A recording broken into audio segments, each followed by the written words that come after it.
जय हिंद। नमस्कार प्यारे दोस्तों, आप सभी का स्वागत करता हूं आपके अपने YouTube channel CG classes Bharat पे। तो जैसा कि दोस्तों आपको पता है, आज की क्लास नंबर हम मैथ स्टार्ट करने वाले हैं।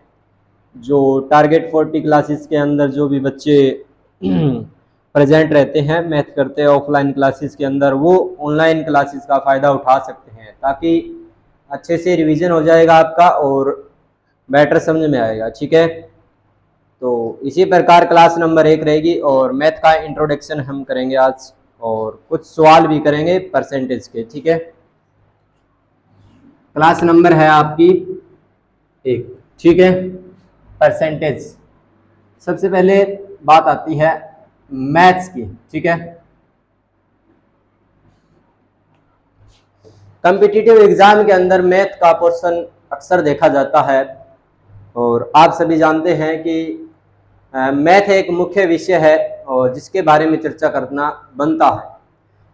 तो दोस्तों, इसी प्रकार से बहुत सारे सब्जेक्ट कॉम्पिटिटिव एग्जाम में आपसे पूछे जाते हैं। रीजनिंग हो गया, जीके जीएस, ठीक है, साइंस जीके जीएस के अंदर ही आ जाती है, कंप्यूटर और एक्स्ट्रा इंग्लिश हो गई, हिंदी हो गई। ठीक है, उसी प्रकार से एक मैथ भी एक विषय रहता है जिसके अंदर हम बात करते हैं मैथ्स की। ठीक है, और मैथ्स के अंदर किस प्रकार के चैप्टर होते हैं उनके बारे में आज हम पता करते हैं।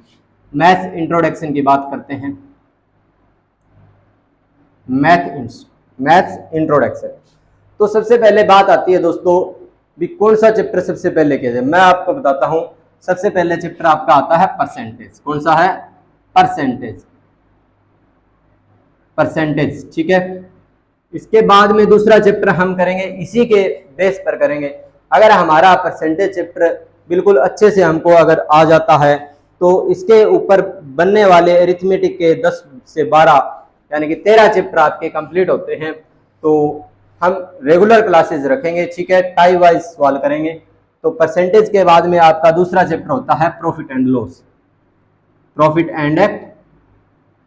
लॉस। ठीक है, इसी प्रकार से आगे भी आपके चैप्टर होते हैं। जिस प्रकार से डिस्काउंट की बात करते हैं, तीसरा चैप्टर आपका हो जाएगा डिस्काउंट। ठीक है, चौथा चैप्टर इसी प्रकार से क्या होगा? सीआई, कंपाउंड इंटरेस्ट बोलते हैं इसको, और एसआई, सिंपल इंटरेस्ट जिसको बोलते हैं। उसके बाद में हम जैसे ही टाइम एंड वर्क करेंगे, फिर उसके बाद में सातवां चैप्टर इसी प्रकार से आगे बढ़ते बढ़ते हम पाइप एंड सिस्टर्न हो गया। ठीक है, एज रिलेटेड चैप्टर हो गया, एज प्रॉब्लम्स होगी। ठीक है, इसी प्रकार से मिक्सचर हो गया, रेशियो एंड, ठीक है, प्रोपोर्शन हो गया, एवरेज हो गया, बहुत सारे चैप्टर है, बोट एंड स्ट्रीम हो गया। ठीक है, मैथ्स के बहुत सारे चैप्टर हमें करने की कोशिश करेंगे। ठीक है, कंप्लीट करने की कोशिश करेंगे। अगर आपका साथ रहता है तो हम इन सभी चैप्टर को कंप्लीट करने की पूरी कोशिश करेंगे। ठीक है, और चलते हैं। सबसे पहले जो चैप्टर है मैथ का, वो हम करने वाले हैं आज परसेंटेज। ठीक है, परसेंटेज।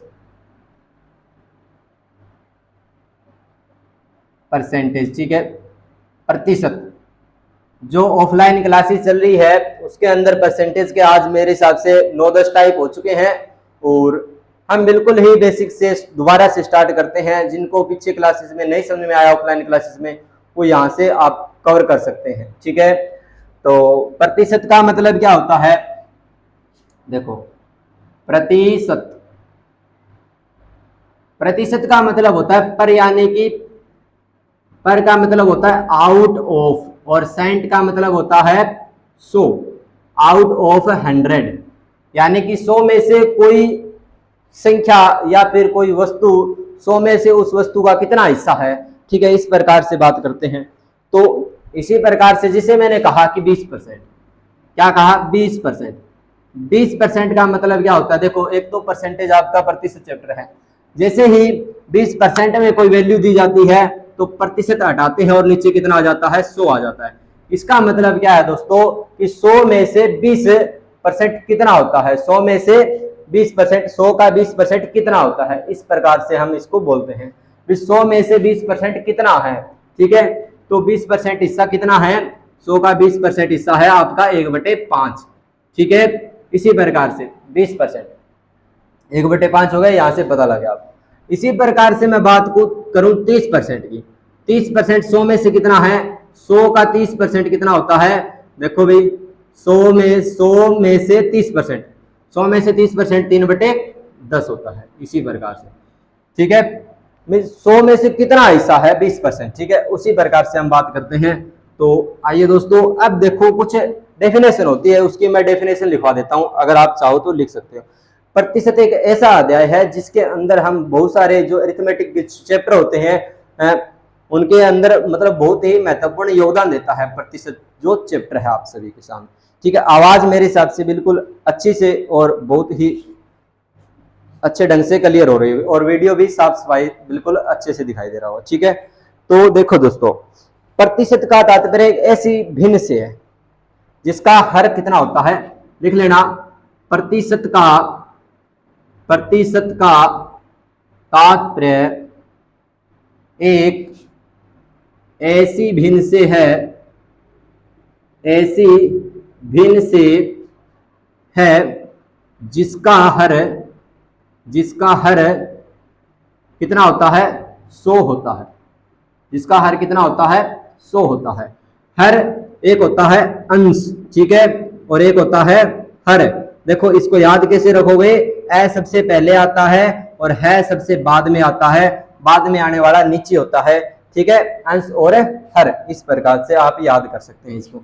इसी प्रकार से बात करते हैं,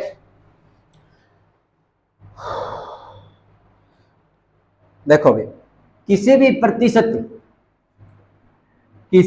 प्रतिशत को नोट करके लिखना, किसी प्रतिशत को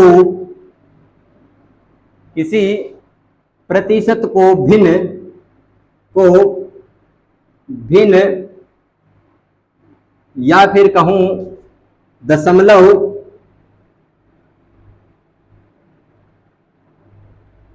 और पूर्ण संख्या में बदलने के लिए, पूर्ण संख्या में बदलने के लिए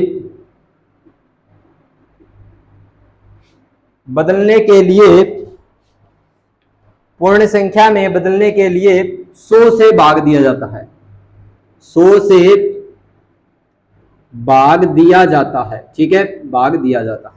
इसी प्रकार से एक तीसरा पॉइंट और है, देखो इसका कहने का मतलब क्या है, किसी प्रतिशत को भिन्न दशमलव और पूर्ण संख्या में बदलने के लिए 100 से भाग दिया जाता है। किसी प्रतिशत को 60% लिखा मैंने, ठीक है, 60% को किसमें बदलना है, किसी प्रतिशत को भिन्न में बदलना हो या दशमलव में बदलना हो या फिर पूर्ण संख्या में बदलना हो, तो 60 को हम भिन्न में बदल के देखते हैं। तो क्या कहता है, 100 से भाग करना चाहिए। 100 से भाग किया तो 2 3 6 और 2 5 10, कितना आया, 3/5। किसी प्रतिशत को भिन्न में बदलने के लिए उस प्रतिशत को 100 से भाग देते हैं, भिन्न में बदला गया 100 से भाग दिया जाता। ठीक है, इतनी बात समझ में आ गई। अब दूसरी बात क्या है, इसी प्रकार से मैंने कहा 500% को भिन्न में बदलने के लिए बटे में 100 से भाग करते हैं, कितना आ गया, 5। पूर्ण संख्या मिल गई हमको, क्या मिल गई, पूर्ण संख्या, पूर्ण संख्या भी आ गई। ठीक है, इसी प्रकार से दशमलव में, ये क्या लिख दिया, दशमलव में चेंज करना, तो दशमलव में आप कैसे चेंज करोगे, देखो 60% था, 60/100, 3/5।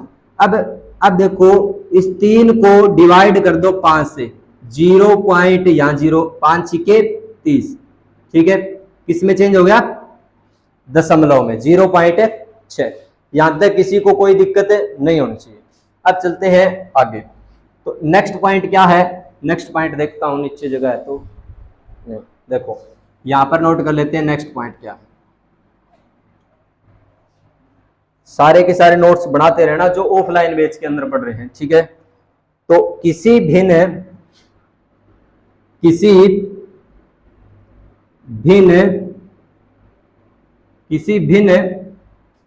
दशमलव या पूर्ण संख्या को प्रतिशत में बदलने के लिए 100 से गुणा की जानी चाहिए। ठीक है, जैसे कि मैंने कहा 3/5, 3/5 कोई भिन्न है, कोई क्या है, भिन्न है। इसको प्रतिशत में बदलना है तो क्या करें, गुणा 100 कर देंगे। किससे गुणा करनी चाहिए, 100 से गुणा करनी चाहिए। 20 दिए कितना हो गया, 60%। प्रतिशत में चेंज हो गया।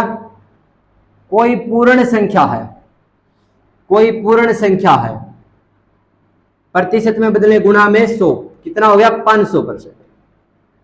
कोई दिक्कत यहां पर किसी को, मेरे हिसाब से तो नहीं है। ठीक है, इसी प्रकार से बात करूं दशमलव वाले, 0.6 गुणा में 100 कितना हो जाएगा, 0.6 से गुणा करोगे तो आप कितना हो जाएगा, 60% हो जाएगा। कितना हो जाएगा, 60% हो जाएगा। गुणा करके देख लो, 100 गुणा 0.6 गुणा कर लेना। ठीक है, यहां तक किसी को कोई दिक्कत यहां पर नहीं होनी चाहिए। अब चलते हैं दोस्तों आगे। ये तीनों चारों पॉइंट नोट हो गए हैं, अब चलते हैं आगे की।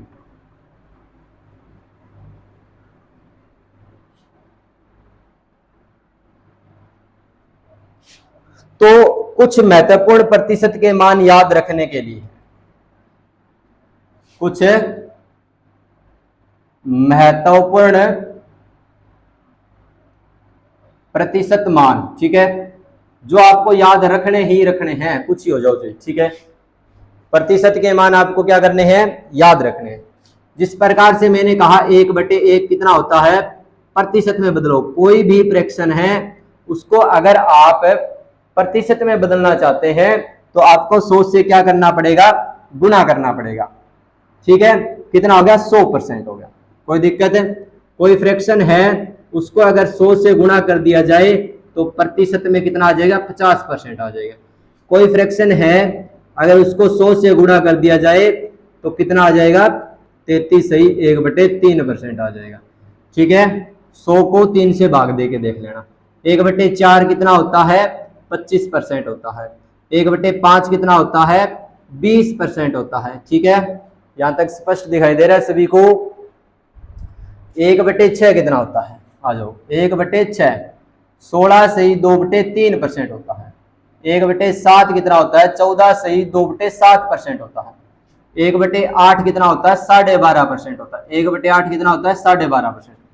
1/9 कितना होता है, 11 सही 1/9% होता है। और 1/10 कितना होता है, 1/10 होता है आपका 10%। ठीक है, यहां तक किसी को कोई दिक्कत नहीं है, आगे चलेंगे। 1/10 1/11 कितना होता है, 9 सही 1/11%। 1/12 कितना होता है, 3/8%।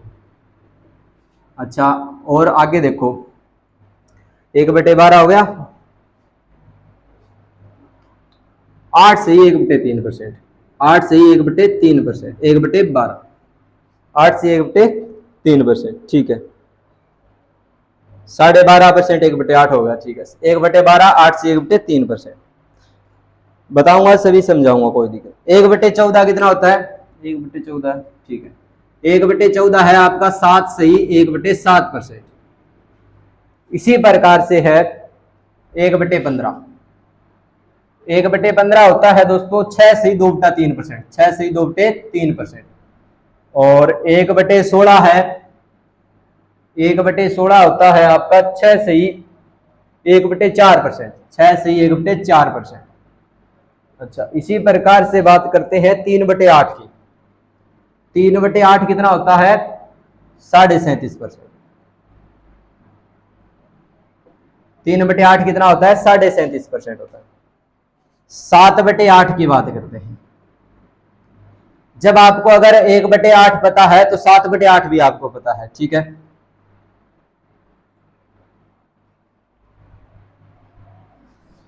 वो बताऊंगा आपको बाद में।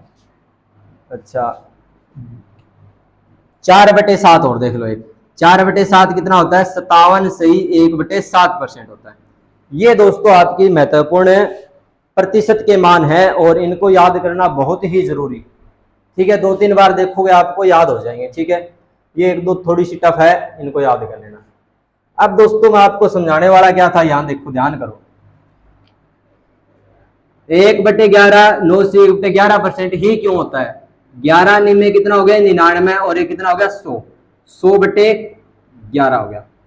प्रतिशत में अभी भी है, प्रतिशत अगर आप हटाते हो तो नीचे कितना आता है? 100 आता है। 100 से 100 कट गया, कितना आ गया? 1/11। यहां तक कोई दिक्कत है?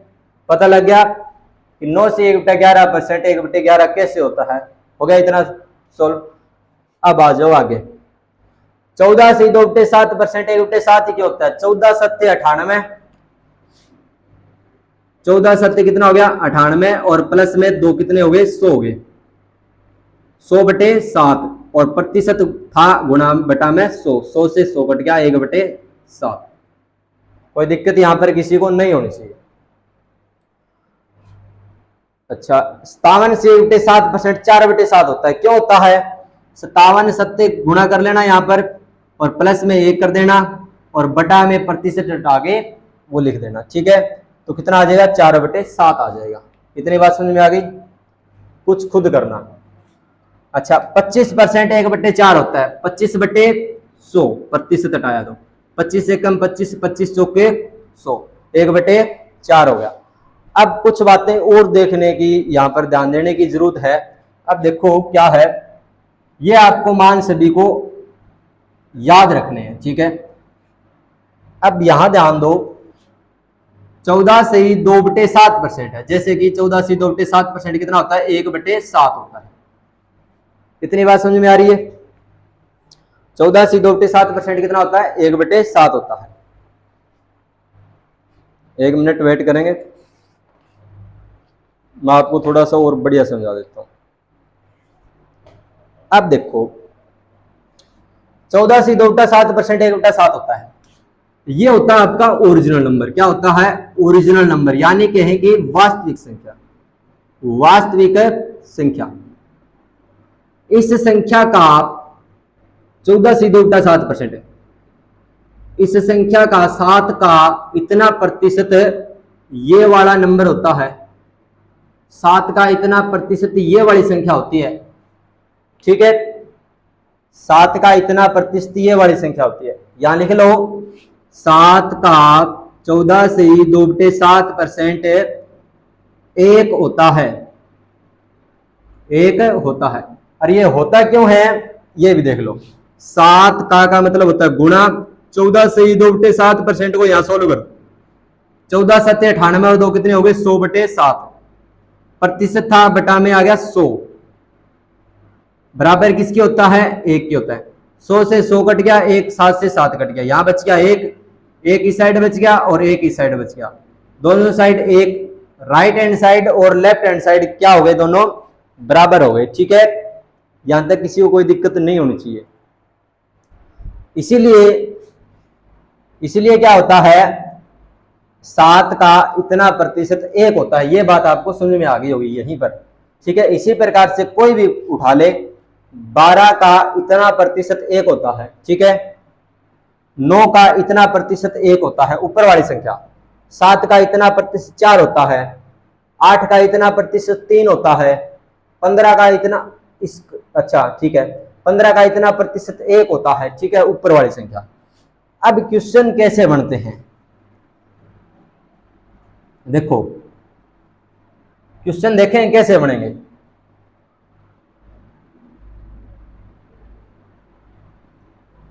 यहां ध्यान दो, मैंने कोई वस्तु 7 रुपए में खरीदी।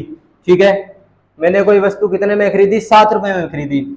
7 रुपए में मैं कोई वस्तु खरीद के लाया था और 7 का इतना प्रतिशत, 7 का 14 से 2/7% लाभ लेके, प्रॉफिट लेके मैंने उसको कितने में बेचा?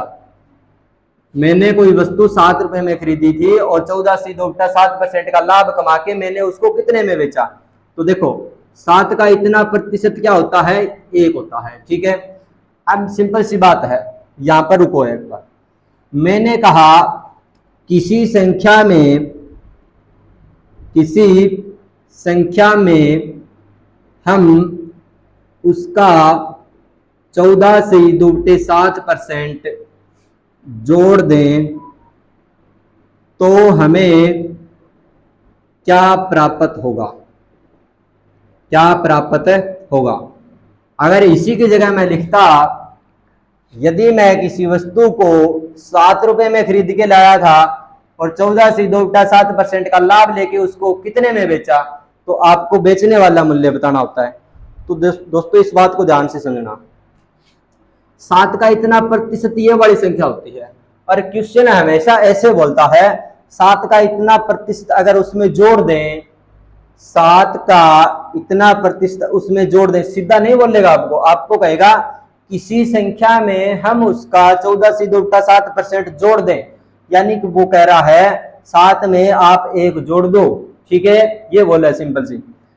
अगर वो कहता किसी संख्या में हम उसका 14.7% घटा दें, तो 7 का इतना प्रतिशत यानी कि 1 आप 7 में से घटा दो, ठीक है, 7 में जब 1 जोड़ोगे तो कितना हो जाएगा, 8 हो जाएगा, और 7 में से 1 कम कर दो तो कितना हो जाएगा, 6 हो जाएगा, ठीक है।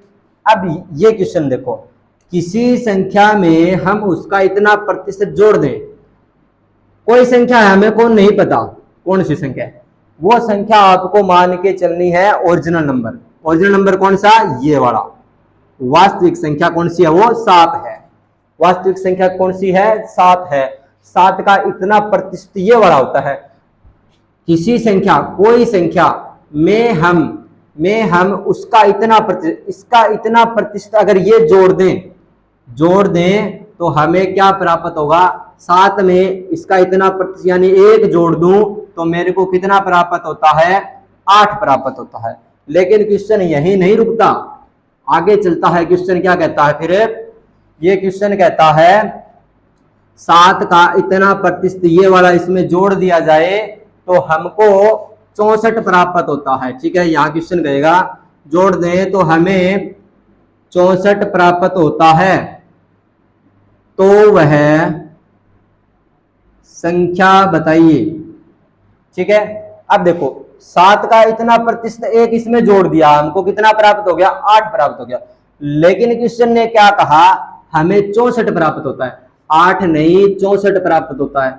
8 रुपए में 64 चॉकलेट आती है, तो 1 रुपए में चॉकलेट कम आएगी, तो 1 रुपए में चॉकलेट कम आएगी तो 64/8 हो जाएगा, भाग दे देंगे, 8 64, यानी 1 बराबर 8 है तो 7 बराबर कितना हो जाएगा, 7 गुणा 8 यानी कि 56, ठीक है। वो संख्या क्या थी, 56 थी। इतनी बात समझ में आ गई सभी को, तो आगे चलते हैं दोस्तों। एक सवाल ऐसा ही और करते हैं, देखो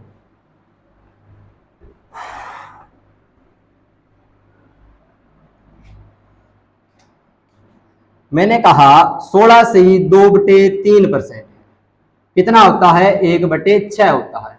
मैंने कहा यदि किसी संख्या में हम उसका 16 से 2/3% घटा दें, कोई संख्या है, ठीक है, कोई यदि किसी संख्या में हम उसका 16 से 2/3% क्या कर दें, घटा दें, तो हमें क्या प्राप्त होगा, बताओ क्या प्राप्त। देखो ओरिजिनल नंबर ये हमको नहीं पता, यदि किसी संख्या में हम उसका इतना प्रतिशत घटा दें, मान लेते हैं भी कोई संख्या है ना, वो किसी संख्या, हमको नहीं पता कौन सी संख्या है, वो मान लेंगे कि वो ओरिजिनल नंबर यही है, और इसका इतना प्रतिशत घटाने के लिए बोल रहा है 1 को, अगर 6 में से 1 घटा दे तो कितना प्राप्त होता है, 5 प्राप्त होता है। लेकिन क्वेश्चन आगे कहता है तो हमें क्या प्राप्त हो गया, पता लग गया, 5 प्राप्त होता है, तो हमें 550 प्राप्त होता है। 5 नहीं प्राप्त होता, हमको कितना प्राप्त होता है, 550 प्राप्त होता है। 5 का कितना गुना है, 110 गुना है, 11 5 55। ओरिजिनल नंबर पूछा है, वास्तविक संख्या क्या है, वास्तविक संख्या आपने मानी कितनी थी, 6, तो 6 का 110 गुना हो जाएगा, ठीक है, कितना हो जाएगा, 660 हो जाएगा। तो एक टाइप आपका यहां पर कंप्लीट होता है। इसी को आगे थोड़ा सा चेंज करके और देखते हैं।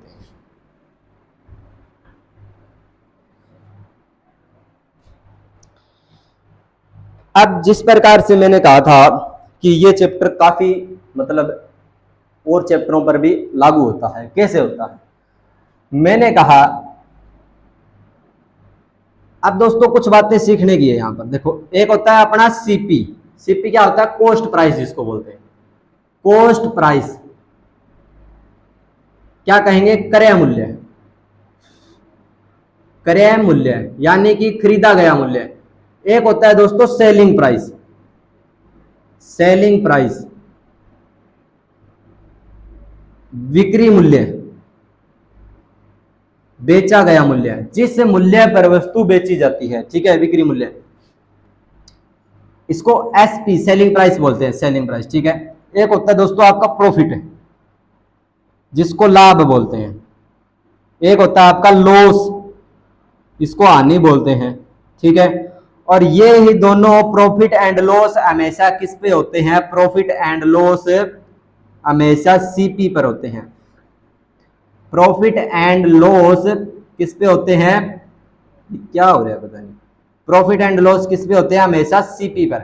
यानी आप कोई वस्तु खरीद के लाओगे, ठीक है, तो उसी पर आपको घाटा या नुकसान होता है, ठीक है, घाटा या वादा होता है। इस प्रकार आप कोई वस्तु खरीद के लाए 10 रुपए में, ठीक है, कोई वस्तु आपने खरीदी थी 10 रुपए में और आपने उस वस्तु को बेच दिया 12 रुपए में। आप कोई वस्तु खरीद के लाए थे 10 रुपए में, ठीक है, 10 रुपए में आप कोई पेन खरीद के लाए थे और आपने सोचा भी लाभ कमा लेते हैं 2 रुपए का, और आपने उसको कितने में बेच दी? 12 रुपए में। तो 10 रुपए की खरीदी गई वस्तु 12 में बेच रहे हो आप, तो कितने का लाभ कमा रहे हो? 2 रुपए का। और 2 रुपए का लाभ कब कमाया? जब आपने उसको 10 रुपए में खरीदा था। 2 रुपए का लाभ कब कमाया? जब आपने उसको कितने में खरीदा था? 10 रुपए में खरीदा था। अगर आपको उसका खरीदा गया मूल्य पता है तो आप बता सकते हो कि आप उसमें प्रॉफिट में बेच रहे हो, कितने में प्रॉफिट हो, आपको उसका कितना प्रॉफिट हो रहा है। जब आपने उसको, देखो, आपको सिंपल कह दे कि 12 रुपए में कोई वस्तु बेच दी, अगर आपको तब तक उसका खरीदा गया मूल्य नहीं पता है तब तक आप उसका प्रॉफिट नहीं बता सकते, ठीक है। तो आपको खरीदा गया मूल्य पता है, 2 का लाभ हुआ किस पर है? 2 का लाभ हुआ सीपी पर, ठीक है। खरीदा गया मूल्य होता है, उस पर ही लाभ और हानि होती है, ठीक है। खरीदे गए मूल्य पर ही लाभ और हानि होती है। तो खरीदा गया मूल्य कितना है? 10। 10 पर 2 का लाभ हुआ, 10 पर 2 का लाभ हुआ, प्रतिशत में चाहिए लाभ, गुणा में 100, ठीक है, कितना हो गया? 20% का प्रॉफिट हो गया। 20% का क्या हो गया? प्रॉफिट हो गया। इतनी बात समझ में आ गई सभी को? कोई दिक्कत यहां पर नहीं होनी चाहिए। अब दोस्तों चलते हैं आगे। इतनी बात आपको समझ में आ गई तो आगे भी देखो। अब जैसे कि मैंने कोई वस्तु खरीदी थी 11 रुपए में, कितने में? 11 रुपए में कोई वस्तु मैं खरीद के लाया था और उसको बेच दिया मैंने, सेलिंग प्राइस कितने में बेच दिया मैंने? 9 रुपए में बेच दिया। सिंपल सी बात है, आप 11 रुपए में कोई वस्तु खरीद के लाते हो और 9 रुपए में बेच देते हो, आपको नुकसान होने वाला है। क्यों? क्योंकि ज्यादा में खरीदी और कम में आप बेच रहे हो तो क्या होगा? नुकसान ही होगा। कितने का नुकसान हुआ? कितने का नुकसान हुआ भी? 2 का नुकसान हुआ, ठीक है। 9 और 2 11 होते हैं, तो 2 का नुकसान हुआ। नुकसान किस पे होता है? बताओ, नुकसान किस पे होता है? नुकसान हमेशा खरीदे गए मूल्य पे होता है। और लाभ किस पे होता है? लाभ भी हमेशा खरीदे गए मूल्य पे होता है। तो 2 का नुकसान हुआ कितने पर? 11 पर। और 11 2/11 कितना होता है? अगर आपको 1/11 पता है तो आप 2/11 बता दोगे, ठीक है। 1/11 कितना बताया था? 1/11 होता है 9 सही 1/11%, ठीक है। 2/11 चाहिए तो 2 की गुणा इधर कर दो और 2 की गुणा इधर कर दो, तो 9 दूनी कितना हो गया? 18, 2 एकम 2 और बटे 11, ठीक है।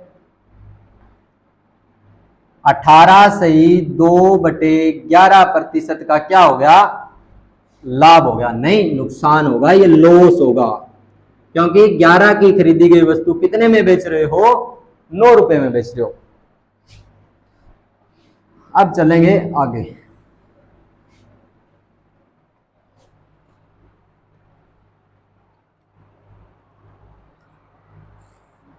अब देखो आपने क्या किया, 16 से 2/3% का लाभ लेके प्रॉफिट है, 16 से 2/3% का प्रॉफिट लेके किसी वस्तु को 49 रुपए में बेच दिया, 490 में बेच दिया। ठीक है, तो पूछा है उसका खरीदा गया मूल्य बताओ, खरीदने वाला, यानी उसका सीपी पूछा है, कॉस्ट प्राइस बताओ। ठीक है, किसी वस्तु को 16 से 2/3% का लाभ लेकर 490 में बेच दिया जाता है, तो बताइए उसको कितने में खरीदा गया था।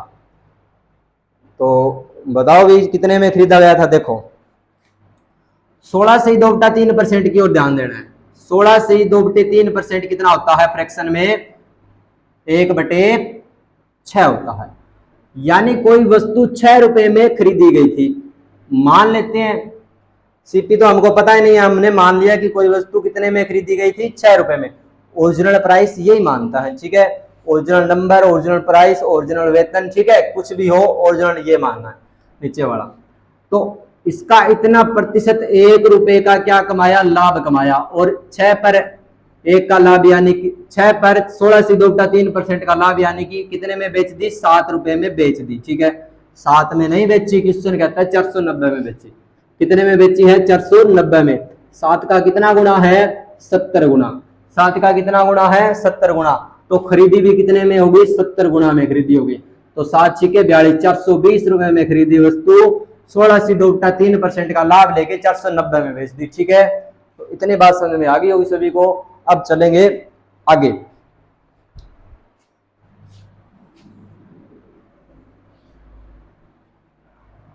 इसी प्रकार से एक नेक्स्ट क्वेश्चन है, क्या है, किसी वस्तु को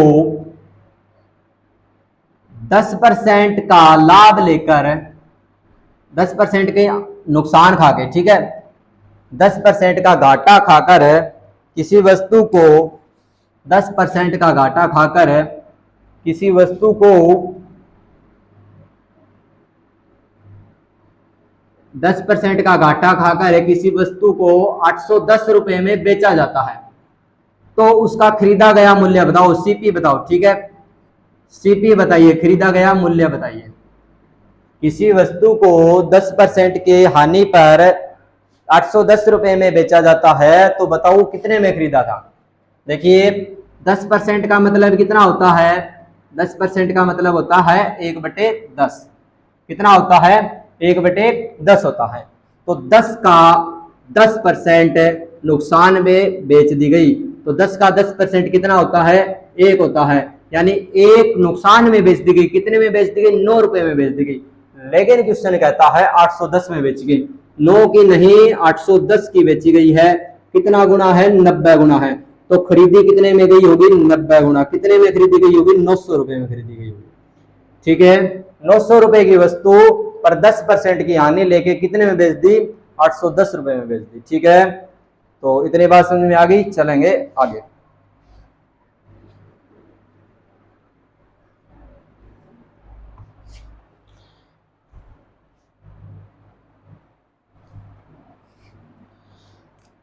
पहला टाइप करते हैं शुरू। ठीक है, वैसे तो आपका पहला टाइप खत्म हो चुका है और अब रेगुलर क्वेश्चन स्टार्ट करते हैं।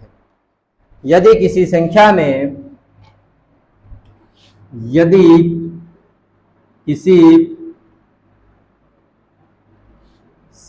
में हम उसका 16 से 2/3% जोड़ देते हैं,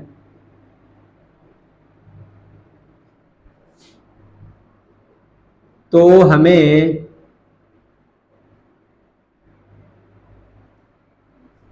49 490 प्राप्त होता है। तो वह वास्तविक संख्या बताइए। तो वह वास्तविक संख्या बताइए। देखो भाई, यदि किसी संख्या में हम उसका 16 से 2/3 16 से 2/3% कितना होता है? 1/6 होता है। कितना होता है? 1/6। अगर कोई संख्या, यदि किसी संख्या में कोई संख्या, मान लेते हैं कि कोई संख्या क्या है, ओरिजिनल नंबर ये है हमारा, ओरिजिनल नंबर क्या है? 6 है, हमने मान लिया। ओरिजिनल नंबर कितना है? 6 है। ओरिजिनल नंबर आपका कितना है? 6। 6 का इतना प्रतिशत यानी कि 1 उसमें जोड़ दें, कितना हो गया? 7 हो गया। लेकिन 7 नहीं प्राप्त होता, क्वेश्चन कहता है 490 प्राप्त होता है। 7 का कितना गुना है? 490, 70 गुना है। तो 6 का 70 गुना कितना हो जाएगा? 42, 420। समझ में आ रही है इतनी बात? ठीक है, चलते हैं आगे। इसी प्रकार से अगर ये क्वेश्चन कहता, यहां पर क्या कहता, यदि किसी संख्या में हम उसका इतना % घटा दें, क्या कर दें? घटा दें, घटा देते हैं, तो हमें 240 प्राप्त होता है। तो वास्तविक संख्या बताएं।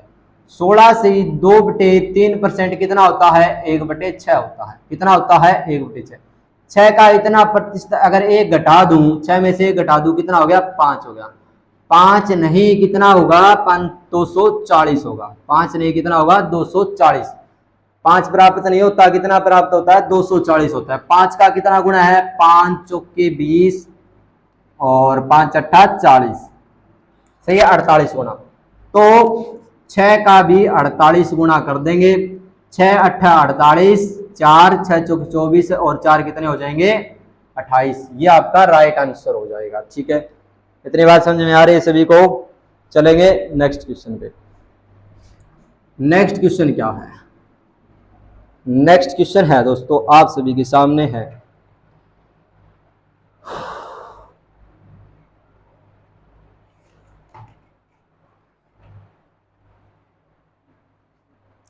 नेक्स्ट क्वेश्चन है,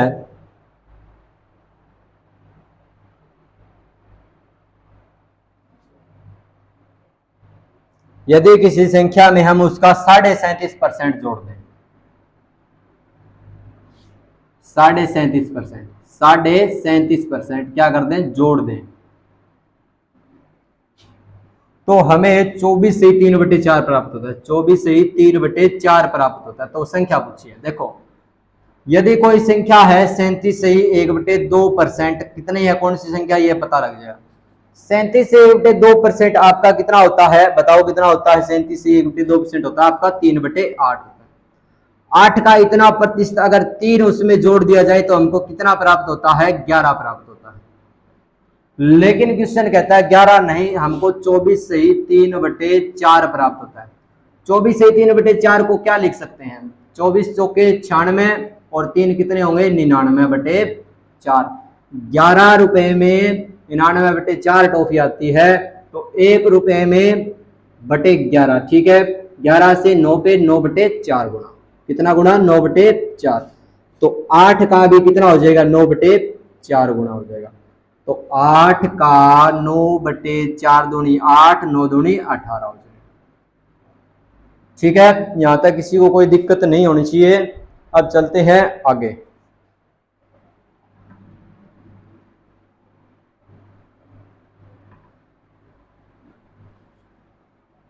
अब जिस प्रकार दोस्तों हमने सवाल किया,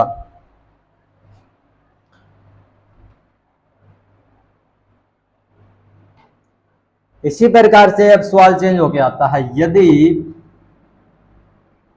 कहता है यदि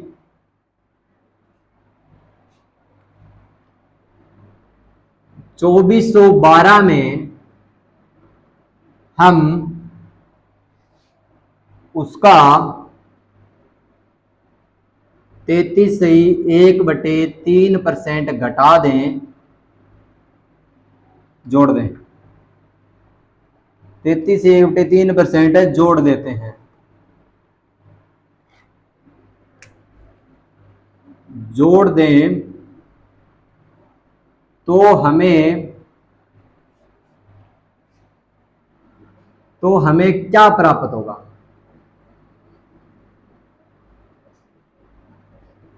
देखिए यदि 2412 में हम उसका 33.3% जोड़ दें तो हमें क्या प्राप्त होगा?